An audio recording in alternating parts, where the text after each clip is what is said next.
This is the voice of Heidie Calero in another economic capsule on the Puerto Rico economy. Just as in the States, we in Puerto Rico are also in the preliminary few days before the election to take place on November 3rd for the election of the governor of Puerto Rico, the legislature, the different municipalities and municipal assemblies. So it is an important time, and it's, as I said before in the previous two economic capsules, let's look at the reality check of some of the major challenges that in economics Puerto Rico is facing. We already talked about the need for the small and medium enterprises if they're going to be really the crown jewel of the economic development strategy. Well, how are you going to help them? How are you going to provide finance to them? And we analyze the platforms of the three major political parties, Popular Democratic Party, the New Progressive Party, and the Independent Party. And again, we didn't see very much specifics or something that is coherent in terms of how they are going to be assisted. The second capsule was related to poverty. Back in the 1950s, the strategy of economic development of Puerto Rico was one, and that was to lose poverty once and for all. And so all the major political will, all the engagement of the government as well as of the private sector and of people was to use jobs, to use work as really the thing to do so as to leave poverty behind. Well, that served for a while, but it seems now that we, especially after Hurricane Maria in September of 2017, we have seen poverty as we've never seen it before. It is unhidden, it's out in the open. So once again, we are faced with what are we going to do with poverty. The three political parties do not give me too much of a hope in terms of a coherent strategy. Let's look today at another important challenge, and that is the unemployment rate among youths, the age bracket of 16 to 24. I have mentioned before that one of the risks that Puerto Rico faces is the loss of population. And it's so important that we can retain the young age brackets. Those are the ones that are going to go into the labor force and are going to pay for the social security of those seniors who stay on the island and who do not decide to migrate to the mainland. So let's look at this graph. All that is shaded in blue since 2010 through 2020 is the unemployment rate for this group 16 to 24 years. So in 2010, that unemployment rate was 34%.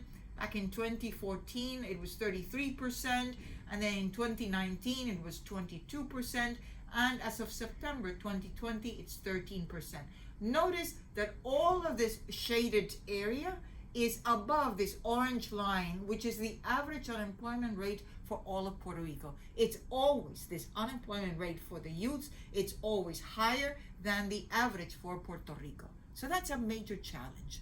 Let's look then at some of the occupations that are going to be most in demand from 2018 through 2028 as forecasted by the Puerto Rico Department of Labor. And I've selected here the first five groups as the percentage growth, the percentage change 2028 again compared to 2018. So enormous growth in health services. That's not surprising given that we have a demographic age group of a lot of people who are going to be in that age brackets of 60 and plus. Personal services, 12%.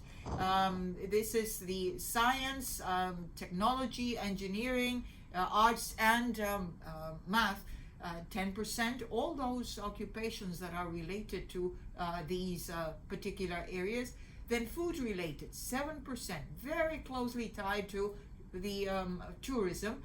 And then transportation services, again, banking on a renewal of the Puerto Rico economy, and again of external trade and economic growth. Well, let's look at the educational requisites for those five main occupational groups. And for health services, it's not surprising, you require BA and plus, MA, a PhD in science and other related occupations. For personal services, you only require about high school. For science, technology, engineering, STEAM, you require from BA, Bachelor of Arts, and plus Masters, PhDs. Food related, less than high school. Transportation services, high schools and special diplomas or licenses to engage in those transportation services. So it's important here to look at all together. This is the integration of a problem and how to solve it. Well, if we are going to offer jobs or opportunities and reduce the unemployment rate of 16 to 24 years, those who right now are 8-year-old, they're going to be, in 2028, they're going to be 16 years old. What are they going to do? Are they going to go to university, or are they going to enter the labor force? Well, it's in one of these groups where the occupation is most in demand, and the requisites of education are important. That's why all this challenge of COVID-19 with remote learning that requires access to internet, and there are many areas in Puerto Rico that do not have access to internet, it's going to really define these future generations for 2028 in the labor market. So let's look at the economic proposals of the various political parties. The Popular Democratic Party says self-employment. Forget about the traditional jobs. It's mostly centered on self-employment for youths in which areas? Renewable energy, information systems, accounting, managerial support, vocational jobs, transport, health, and art. All of these require education, and education that's going to be more than high school. So we better strengthen our educational system. Another proposal is create a tax-free zone for young entrepreneurs. Well, it all sounds very good, but what are they going to do with that tax-free zone? How are these young entrepreneurs going to be enticed into different economic activities so that they too will engage in business? It's unanswered questions. Then we have for the New Progressive Party, well, an expanded access to internet for remote learning.